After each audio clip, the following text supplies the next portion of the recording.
Take us back to that moment when you finally got into one of the most influential offices in Kenya. It was very interesting, but also very tense at that time. Remember, I came in under extraordinary circumstances.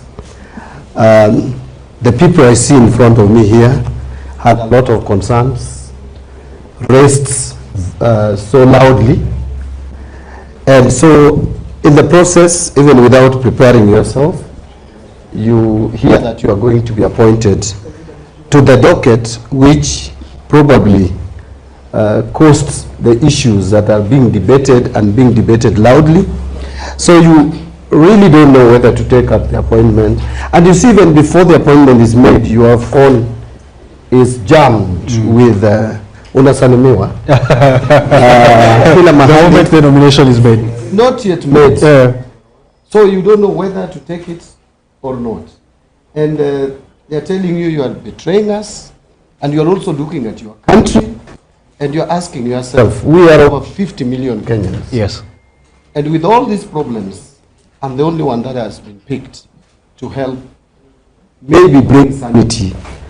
Do I lose out on this, or do I take it up? Will it be a betrayal or no? So it was, in a nutshell, a hard decision. But I think I'm proud that I took that challenge. And here we are. Now, your first finance bill, your first budget, how's that experience been for you? Being on the other side, you are a legislator, you go to talk about them when they go to parliament, but now you're actually at the center of creating them. Let me address that your question by saying that I have been in parliament for some time, 17 years to be exact, and during which time, about 15 years, I've been in the budget committee, budget and appropriations committee. And so it is not a completely new environment for me, but I must say that when now you get into the thick of it and you get to understand what goes on in Kenya's economy in a bit more details, then you realize that the work is not easy. So from last year, I knew the work was not easy even when I was getting into office, but I also promised myself that I would do things differently. And what motivates me into doing it differently is the constitution that we have. I know many of us here are young people. I am a little bit older. I don't want to say I'm old. But at 54, I am reasonably old. Now, some of us have gone through processes in this country. We have seen a lot more than some of you. We were born in another dispensation. You are born, but you are brought up in a totally different dispensation. Long gone were days when everything was concealed, everything was secret around government. In fact, including the budget process was a secret. It was only known largely by the Minister for Finance, who comes on a particular day. And before that day in June, which was not even known which exact day, around May, everybody starts hoarding because, you know, the budget is sirikali. Now, then someone comes and starts making pronouncements, and everybody is glued on TV, and it was one, KBC. Now, that has completely changed with the new constitution. If you read the Bill of Rights, if you read the chapter 35 of our constitution, clearly we are told access to information is a must, is mandatory. Now, with that, the budget process has been opened up. The process starts way last year for this budget that we are going to read in June. It actually started immediately. We closed the 2023-24. Then the process of 25-26 starts, not even 24-25. When you start the year 24-25 financial year, you start on the budget of 25-26. And that was around August, where the cabinet secretary sends out circulars to ministries, circular to ministries, MDS, let me summarize it. Then in September, you get what we call budget review and outlook paper, basically spelling out how we performed the previous financial year in terms of revenue collection and expenditure. Going forward, what are the projections, and then the ceilings for the following year. All this starts, this discussion starts in September. October, November, sector working groups begin public engagement and hearing from people. So what the Treasury does, Sam, is simply give envelope. We give various sectors their resource envelope. Hii ni yako, hii ni yenyu, hii ni yenyu, hii ni yenyu. Then they go and engage. So that is where I ask myself, and that is the essence of us meeting here. The first question I want to ask the youth, because again, this budget is basically yours.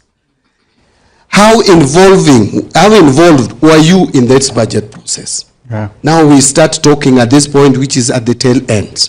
How involved were we in this process? This process, how many of you, for example, many I'm sure here are university students. And I'm sure one of the questions you will ask me is, how much have you provided for help?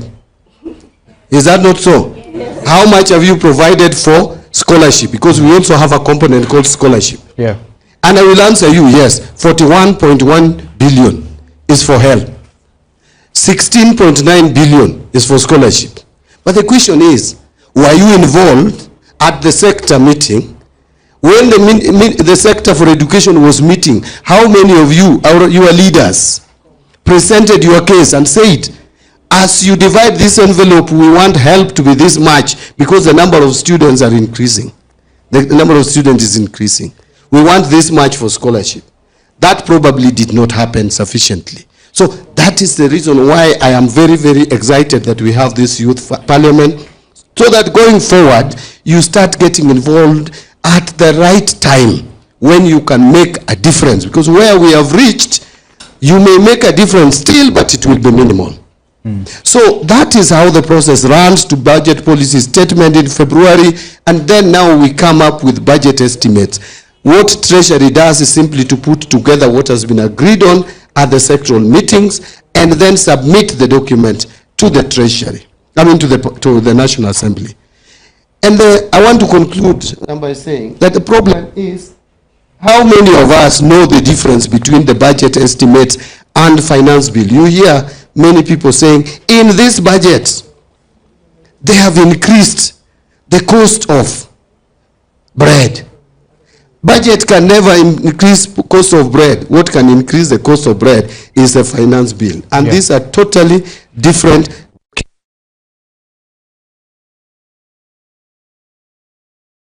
should be. I have my fears it is not.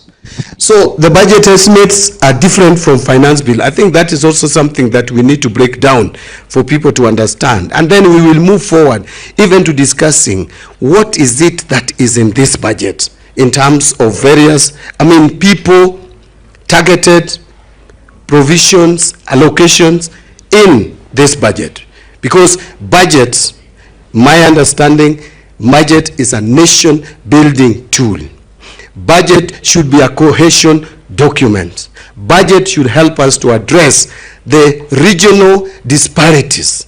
Budget should be responsive to all of us. Like, for example, if you are coming, even under health alone, our needs and requirements are totally different. I will tell you that the problems that people in Nyanza face in terms of health, completely, a lot of it is different from the people from northern Kenya. If you go to Nyanza, malaria is such a serious matter. It is not in some areas. Some areas you may find cancer is not a serious matter. HIV is not a serious matter. That is why we have statistics compiled by Kenya National Bureau of Statistics to determine how then we should allocate resources. Once you have come up with such information, how then do we direct the resources to address our national concern? Final comments. Something also that I wanted to point out at this point is, what is the value of security? In an economy, what is the value of security in our budget process? I hear many people say, you put too much money in security. Are we at war? What is it?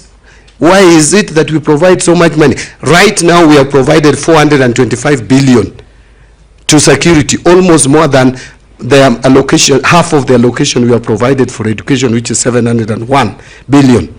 But let me tell you, you are only able to enjoy the benefits and your education in an environment that is secure and peaceful. The economy can only grow in an environment that is secure and peaceful. Tourist numbers can only be realized in an economy that is secure and peaceful. Direct foreign investment can only thrive and create employment opportunities to our young generation in a secure and peaceful environment.